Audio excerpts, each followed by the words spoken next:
लोग उम्मीद करती हूँ ठीक होंगे। और आज का जो टॉपिक है वो मेरा ये है कि मुझे ब्रेस्ट कैंसर का कैसे पता चला। जिस वक्त मुझे पता चला मुझे ब्रेस्ट कैंसर, तो मेरी क्या कंडीशन थी, और जिस वक्त मुझे पता चला कि मुझे कैंसर है तो उस वक्त मेरे कैंसर का कौन सा स्टेज चल रहा था और मेरा क्या ट्रीटमेंट हुआ, ये सब कुछ आपको मिलेगा इस वीडियो में। तो सबसे पहले अगर आपको मेरी वीडियो पसंद आ रही है तो प्लीज़ लाइक और सब्सक्राइब लाजमी कर दिएगा और वीडियो को एंड तक देखिएगा, ताकि आपको मेरी स्टोरी जिस तरीके से मैंने अपनी स्टोरी इमेजिन करती हूँ अभी, तो अजीब सी कंडीशन हो जाती है मेरी, तो आप लोगों को भी पता चल सके। जिस वक्त मुझे पता चला कि मुझे ब्रेस्ट कैंसर है वो मेरे लिए बहुत ज़्यादा मुश्किल तरीन दिन था। आई थिंक वो इतना मुश्किल दिन था मेरे लिए कि मैं आपको बता नहीं पा रही इस वक्त। जिस वक्त मुझे पता चला कि मुझे कैंसर है और वो भी स्टेज 3 का, तो इतनी नेगेटिव चीज़ें मेरे माइंड में आ चुकी थी कि अब मैं सरवाइव नहीं कर पाऊँगी। अब मेरा शायद ज़िंदगी एंड हो चुकी है, अब शायद मैं कुछ दिनों बाद मर जाऊँगी और मेरी जो बेटी है उसका साथ और मेरा साथ इतना ही था। जिस वक्त मुझे कैंसर का पता चला, कंफर्मेशन हुई, उस वक्त मेरा जो बेबी थी वो 4 मंथ्स के थे। तो आप सोच भी नहीं सकते उस वक्त तो मेरी लाइफ स्टार्ट हुई थी। मैं अपने उन खूबसूरत लम्हात में जो है खुश हो रही थी और एक दिन मुझे अचानक से न्यूज़ मिल जाती कि मुझे कैंसर है। मुझे जो लम्प था वो तो मुझे ड्यूरिंग प्रेगनेंसी पता चल गया था कि मेरे जो है लेफ्ट ब्रेस्ट में एक लम्प हो गया है। तो डॉक्टर को मैंने चेकअप भी करवाया था, उन्होंने कहा था कि आफ्टर ट्रीटमेंट आपकी आफ्टर डिलीवरी आपको देखेंगे कि इसमें क्या है। लेकिन मेरा अल्ट्रासाउंड हो गया था और उसमें एक ऐसी चीज़ आई थी कि आपको जो है ना फाइब्राइड है। तो डॉक्टर ने मुझे ये बता दिया था कि आपका जो है ना ये फाइब्राइड है, ये आपको आफ्टर डिलीवरी निकाल देंगे, लेकिन ड्यूरिंग प्रेगनेंसी आपका कोई ट्रीटमेंट नहीं हो सकता। तो बस इसी वजह से मैंने बहुत अपने आप को रिलैक्स कर दिया था और मैं बहुत हैप्पी लाइफ गुजार रही थी। मेरी डिलीवरी हुई, मैं अपने बेबी के साथ बहुत ज़्यादा खुश थी। लेकिन एक दिन बहुत ज़्यादा जो है मुझे बेचैनी हो रही थी, इचिंग उसमें बहुत ज़्यादा हो रही थी। उससे पहले तो आपको मैंने अपनी लास्ट वीडियो में बताया था, जो ब्रेस्ट कैंसर का जो लंप होता है उसमें कोई पेन नहीं होता, वो पेनलेस होता है, मीन्स कि उसमें कोई दर्द नहीं होता, तो आप बहुत परेशान भी नहीं होते।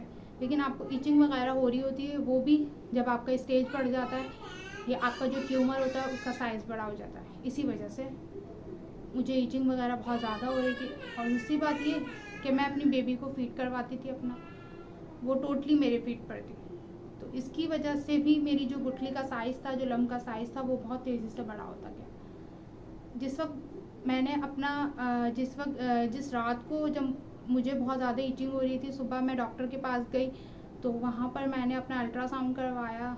अगेन डॉक्टर ने मुझे अल्ट्रासाउंड रिकमेंड किया, उन्होंने अल्ट्रासाउंड करवाया और साथ ही उन्होंने मुझे बायोप्सी भी रिकमेंड कर दी। लेकिन उस वक्त भी मैंने बायोप्सी नहीं करवाई, मैं बहुत डरी हुई थी, मुझे पता ही नहीं था कि बायोप्सी होती कैसे है, किस तरीके से होती है, मुझे कुछ नहीं पता था।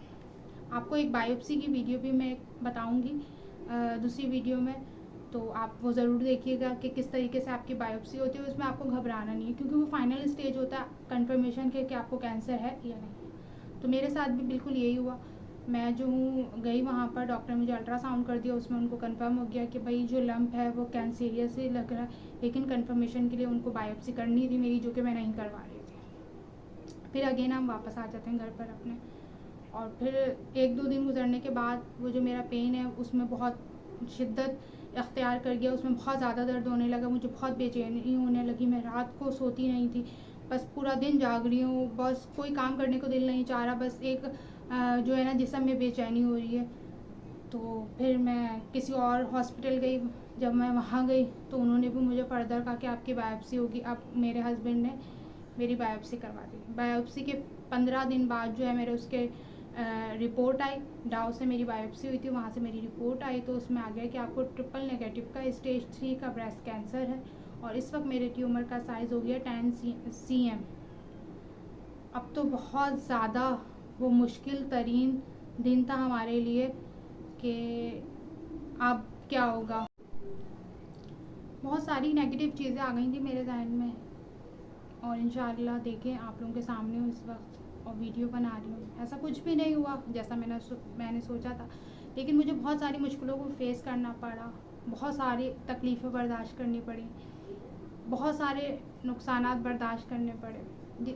फिर इन सब के बाद मैं यहाँ पहुँची हूँ, जो इस वक्त मैं आप लोगों के सामने जो हूँ, और इतनी खुशी से आपको अपनी स्टोरी शेयर करने जा रही हूँ। उसकी वजह यही है कि मैंने बहुत सारे दुख देख लिए अपनी ज़िंदगी में, और मैं नहीं चाहती कि मैं और मज़ीद दुख देखूँ।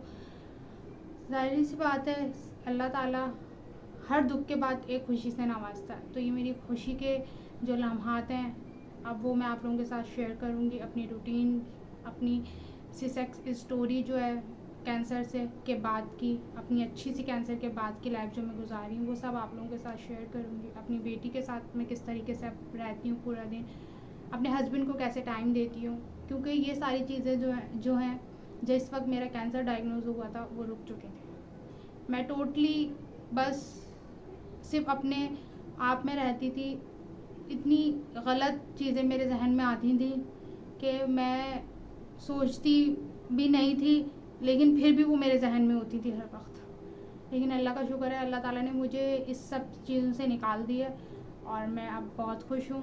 तो इसलिए आप लोगों को अपनी स्टोरी बता रही हूँ। जिस वक्त मुझे अब कंफर्म हो गया, हमारे रिज़ल्ट में बायोप्सी आ गई, अब सुबह होती है, फिर हम डॉक्टर के पास जाते हैं, डॉक्टर की अपॉइंटमेंट लेते हैं। तो डॉक्टर अब हमें ट्रीटमेंट का पूरा प्लान बता देती है। आपकी सबसे पहले कीमोथेरेपी होगी, आपकी सर्जरी होगी, आपकी रेडिएशन होंगी, ये सारे प्रोसेस हमें बता देती है।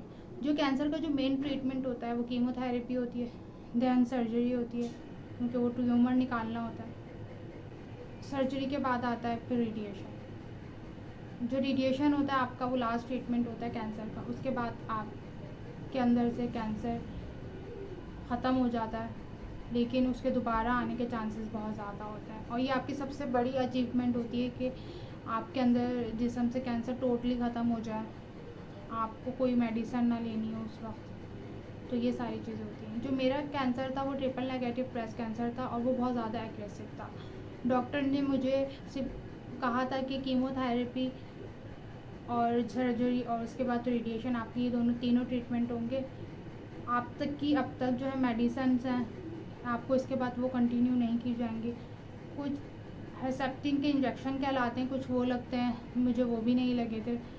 बस मेरा यही 3 स्टेप थे ट्रीटमेंट के। कीमोथेरेपी, जो कि दुनिया की मुश्किल तरीन ट्रीटमेंट में से एक ट्रीटमेंट है। शायद मेरे ख्याल से तो इसके बाद कोई ऐसा ट्रीटमेंट ही नहीं है कि हो, जिसने कीमोथेरेपी बर्दाश्त कर ली, जो कीमोथेरेपी के दौर से निकल गया, उसने फ़तह हासिल कर ली है दुनिया में। सारी चीज़ें एक तरफ, और कैंसर के ट्रीटमेंट में कीमोथेरेपी के साइड इफ़ेक्ट्स बर्दाश्त करना एक तरफ। बहुत सारे नुकसानात होते हैं, बहुत सारे नुकसानात होते हैं। अगर इसकी भी मैं एक वीडियो आप लोगों के साथ ज़रूर शेयर करूँगी क्या नुकसानात होते हैं।